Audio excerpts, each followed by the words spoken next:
இச்சட்ட முன்வடிவு சம்பந்தமான ஒரு செய்தியை பேரவையின் முன் வைக்கிறேன். தமிழ்நாடு சித்த மருத்துவ பல்கலைக்கழக சட்ட வடிவமானது நிதி சட்ட முன்வடிவு என்கிற வகைப்பாட்டில் வருகின்ற காரணத்தால் இச்சட்ட முன்வடிவினை பேரவையில் ஆய்வு செய்வதற்கு அரசமைப்பு சட்டம் கூறு 207(3) கீழ் மாண்புமிகு ஆளுநர் அவர்களின் பரிந்துரை பெறப்பட வேண்டும். பொதுமக்களின் கருத்தை அறிந்து வரப்பெற்ற கோரிக்கைகளை கவனத்தில் கொண்டு மக்களாட்சியின் ஒரு தூணாக கருதப்படும் நிர்வாகத்தால் மக்கள் நல்வாழ்வுத்துறையால் வரைவு சட்ட முன்வடிவு தயாரிக்கப்பட்டு சட்டத்துறையால் சரிபார்க்கப்பட்டு மாண்புமிகு மக்கள் நல்வாழ்வுத்துறை அமைச்சர் அவர்களால் பல கட்டங்களில் பரிசீலிக்கப்பட்டு மேற்காணும் சட்ட முன்வடிவில் அச்சடிக்கப்பட்ட பிரதி மாண்புமிகு ஆளுநருக்கு இணைத்து அனுப்பப்பட்டது. ஆனால் மாண்புமிகு ஆளுநர் அவர்கள் அரசமைப்பு சட்டத்தின்படி பின்பற்றப்பட்டு வந்த வழக்கமான நடைமுறையை பின்பற்றாமல் இச்சட்ட முன்வடிவில் உள்ள சில பிரிவுகள் குறித்து தங்களுடைய கருத்தை தெரிவித்து அந்த கருத்துக்கள் இச்சட்ட முன்வடிவு பேரவையில் அறிமுகப்படுத்தப்படக்கூடிய நிலையில் பேரவை உறுப்பினருடைய கவனத்திற்கு கொண்டு வரப்பட வேண்டும் என்று தன்னுடைய செய்தியில் குறிப்பிட்டுள்ளார்கள். இது அரசியல் சட்டத்திற்கும் நமது சட்டப்பேரவை விதிமுறைகளுக்கும் முரணானது. ஒரு சட்ட முன்வடிவு பேரவை விவாதிக்கப்படுகையில் மக்களால் தேர்ந்தெடுக்கப்பட்ட பேரவை உறுப்பினர்களுக்கு மட்டுமே அதில் திருத்தங்களை முன்மொழியவும் அதற்கான விளக்கங்களை ஏற்றுக்கொள்ளப்பட்டால் திருத்தங்களை திரும்பப் பெறவும் இல்லையெனில் வாக்கெடுப்பை கோரவும் அதிகாரம் உள்ளது. இத்தகைய சட்ட முன்வடிவு பேரவையால் நிறைவேற்றப்படுவதற்கு முன்பு அதன் மீது கருத்துக்களை தெரிவிக்கும் அதிகாரம் மாண்புமிகு ஆளுநர்களுக்கு வழங்கப்படவில்லை. எனவே மாண்புமிகு ஆளுநர் அவர்களிடமிருந்து வரப்பெற்றுள்ள செய்தியில் இடம்பெற்றுள்ள கருத்துக்களை இந்த மாமன்றம் ஏற்றுக்கொள்ள இயலாது.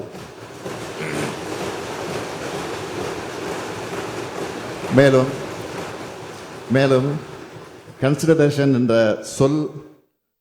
சொல்ல வேண்டிய மாண்புமிகு ஆளுநர் அரசமைப்பு சட்டத்துக்கு புறம்பாக அப்ராப்ரேட் கன்சிடரேஷன் என்று குறிப்பிட்டுள்ளார். இதில் அப்ராப்ரேட் என்னும் வார்த்தைக்கு என்ன பொருள்? பொருத்தமான அல்லது தகுந்த முறையில் ஆய்வு செய்ய வேண்டும் என்று பொருள். இப்பேரவை சட்ட முன்வடிவுகளை பொருத்தமற்ற முறையில் அல்லது தகுந்த முறையில் அல்லாமல் ஆய்வு செய்யும் தோணியில் பொருத்தமான அல்லது தகுந்த எனும் பொருள்படக்கூடிய வார்த்தையை சேர்த்திருப்பது இந்த பேரவையின் மாண்பை குறைக்கக்கூடிய கருத்து என்பதால் அது ஏற்றுக்கொள்ளத்தக்கதல்ல. சட்டம் இயற்றுவது இப்பேரவைக்கு மட்டுமே உள்ள அதிகாரம். ஆகவே மாண்புமிகு ஆளுநர் அவர்களிடமிருந்து வரப்பெற்றுள்ள அந்த கருத்துக்கள் அடங்கிய செய்தி அவை குறிப்பில் இடம்பெறுவதை மாநில சுயாட்சி நம்பிக்கை கொண்ட எந்த ஒரு உறுப்பினரும் ஏற்றுக்கொள்ள மாட்டார்கள் என்கிற காரணத்தால் அந்த கருத்துக்களை நான் இங்கே பதிவு செய்ய விரும்பவில்லை. எனவே 2025 ஆண்டு தமிழ்நாடு சித்த மருத்துவ பல்கலைக்கழக சட்ட முன்வடிவை பேரவையில் ஆய்வு செய்வதற்கு மாண்புமிகு ஆளுநர் அவர் அனுப்பியுள்ள செய்தியில் மெசேஜ் இருக்கக்கூடிய அவரின் கருத்துக்கள் மற்றும் பேரவையின் மாண்பை குறைக்கக்கூடிய அந்த வார்த்தை அடங்கிய பகுதிகளை இப்பேரவை நிராகரிக்கிறது.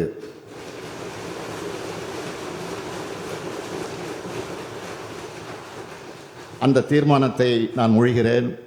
மாண்புமிகு உறுப்பினர்கள் அனைவரும் இதனை ஒருமனதாக நிறைவேற்றி தர வேண்டும் என்றும் கேட்டு அமைகிறேன். மாண்புமிகு முதலமைச்சர், பேரவை தலைவர் அவர்களே,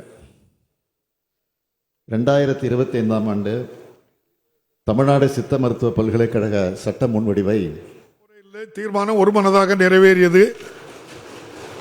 மாண்புமிகு மருத்துவ மற்றும் மக்கள் நல்வாழ்வுத்துறை அமைச்சர் அவர்கள். மாண்புமிகு பேரவைத் தலைவர் அவர்களே, மேற்படி முன்வடிவை பேரவையில் அறிமுகம் செய்வதற்கு தாங்கள் மாண்புமிகு மருத்துவம் மற்றும் மக்கள் நல்வாழ்வுத்துறை அமைச்சர் அவர்களை அழைத்துள்ளீர்கள். அவரும் தற்போது சட்ட முன்வடிவை அறிமுகம் செய்துள்ளார்கள். இச்சட்ட முன்வடிவு சம்பந்தமான ஒரு செய்தியை பேரவையின் முன் வைக்கிறேன். தமிழ்நாடு சித்த மருத்துவ பல்கலைக்கழக சட்ட வடிவமானது நிதி சட்ட முன்வடிவு என்கிற வகைப்பாட்டில் வருகின்ற காரணத்தால் இச்சட்ட முன்வடிவினை பேரவையில் ஆய்வு செய்வதற்கு அரசமைப்பு சட்டம் கூறு 207(3) கீழ் மாண்புமிகு ஆளுநர் அவர்களின் பரிந்துரை பெறப்பட வேண்டும். பொதுமக்களின் கருத்தை அறிந்து வரப்பெற்ற கோரிக்கைகளை கவனத்தில் கொண்டு மக்களாட்சியின் ஒரு தூணாக கருதப்படும் நிர்வாகத்தால் மக்கள் நல்வாழ்வுத்துறையால் வரைவு சட்ட முன்வடிவு தயாரிக்கப்பட்டு சட்டத்துறையால் சரிபார்க்கப்பட்டு மாண்புமிகு மக்கள் நல்வாழ்வுத்துறை அமைச்சர் அவர்களால் பல கட்டங்களில் பரிசீலிக்கப்பட்டு மேற்காணும் சட்ட முன்வடிவின் அச்சடிக்கப்பட்ட பிரதி மாண்புமிகு ஆளுநருக்கு இணைத்து அனுப்பப்பட்டது. ஆனால் மாண்புமிகு ஆளுநர் அவர்கள் அரசமைப்பு சட்டத்தின்படி பின்பற்றப்பட்டு வந்த வழக்கமான நடைமுறையை பின்பற்றாமல் இச்சட்ட முன்வடிவில் உள்ள சில பிரிவுகள் குறித்து தங்களுடைய கருத்தை தெரிவித்து அந்த கருத்துக்கள் இச்சட்ட முன்வடிவு பேரவையில் அறிமுகப்படுத்தப்படக்கூடிய நிலையில் பேரவை உறுப்பினருடைய கவனத்திற்கு கொண்டு வரப்பட வேண்டும் என்று தன்னுடைய செய்தியில் குறிப்பிட்டுள்ளார்கள். இது அரசியல் சட்டத்திற்கும் நமது சட்டப்பேரவை விதிமுறைகளுக்கும் முரணானது. ஒரு சட்ட முன்வடிவு பேரவை விவாதிக்கப்படுகையில் மக்களால் தேர்ந்தெடுக்கப்பட்ட பேரவை உறுப்பினர்களுக்கு மட்டுமே அதில் திருத்தங்களை முன்மொழியவும் அதற்கான விளக்கங்களை ஏற்றுக்கொள்ளப்பட்டால் திருத்தங்களை திரும்பப் பெறவும் இல்லையெனில் வாக்கெடுப்பை கோரவும் அதிகாரம் உள்ளது. இத்தகைய சட்ட முன்வடிவு பேரவையால் நிறைவேற்றப்படுவதற்கு முன்பு அதன் மீது கருத்துக்களை தெரிவிக்கும் அதிகாரம் மாண்புமிகு ஆளுநர் அவர்களுக்கு வழங்கப்படவில்லை. எனவே மாண்புமிகு ஆளுநர் அவர்கள் மீது வரப்பெற்றுள்ள செய்தியில் இடம்பெற்றுள்ள கருத்துக்களை இந்த மாமன்றம் ஏற்றுக்கொள்ள இயலாது.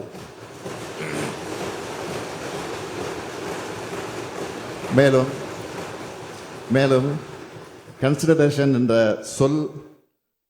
சொல்ல வேண்டிய மாண்புமிகு ஆளுநர் அரசமைப்பு சட்டத்துக்கு புறம்பாக அப்ராப்ரேட் கன்சிடரேஷன் என்று குறிப்பிட்டுள்ளார். இதில் அப்ராப்ரேட் என்னும் வார்த்தைக்கு என்ன பொருள்? பொருத்தமான அல்லது தகுந்த முறையில் ஆய்வு செய்ய வேண்டும் என்று பொருள்.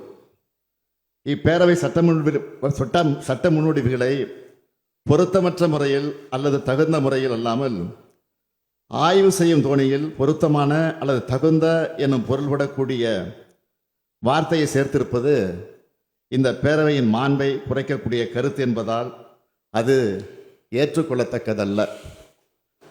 சட்டம் இயற்றுவது இப்பேரவைக்கு மட்டுமே உள்ள அதிகாரம். ஆகவே மாண்புமிகு ஆளுநர் அவர்களிடமிருந்து வரப்பெற்றுள்ள அந்த கருத்துக்கள் அடங்கிய செய்தி அவை குறிப்பில் இடம்பெறுவதை மாநில சுயாட்சி நம்பிக்கை கொண்ட எந்த ஒரு உறுப்பினரும் ஏற்றுக்கொள்ள மாட்டார்கள் என்கிற காரணத்தால் அந்த கருத்துக்களை நான் இங்கே பதிவு செய்ய விரும்பவில்லை. எனவே 2025ஆம் ஆண்டு தமிழ்நாடு சித்த மருத்துவ பல்கலைக்கழக சட்ட முன்வடிவை பேரவையில் ஆய்வு செய்வதற்கு மாண்புமிகு ஆளுநர் அவர் அனுப்பியுள்ள செய்தியில் மெசேஜ் இருக்கக்கூடிய அவரின் கருத்துக்கள் மற்றும் பேரவையின் மாண்பை குறைக்கக்கூடிய அந்த வார்த்தை அடங்கிய பகுதிகளை இப்பேரவை நிராகரிக்கிறது.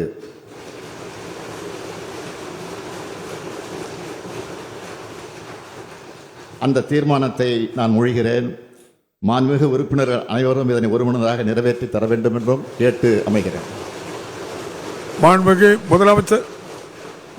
முதலமைச்சர் அவர்களுடைய தீர்மானம் பேரவையின் முடிவுக்கு விடப்படுகிறது. ஏற்போர் ஆம் என்க, மறுப்போர் இல்லை என்க.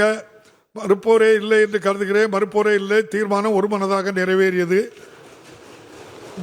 பிளே ஸ்டோர் மற்றும் ஆப் ஸ்டோரில் இருந்து பாலிமர் செயலியை QR கோடு மூலம் பதிவிறக்கம் செய்யுங்கள். செய்திகளை உடனுக்குடன் பெறுங்கள்.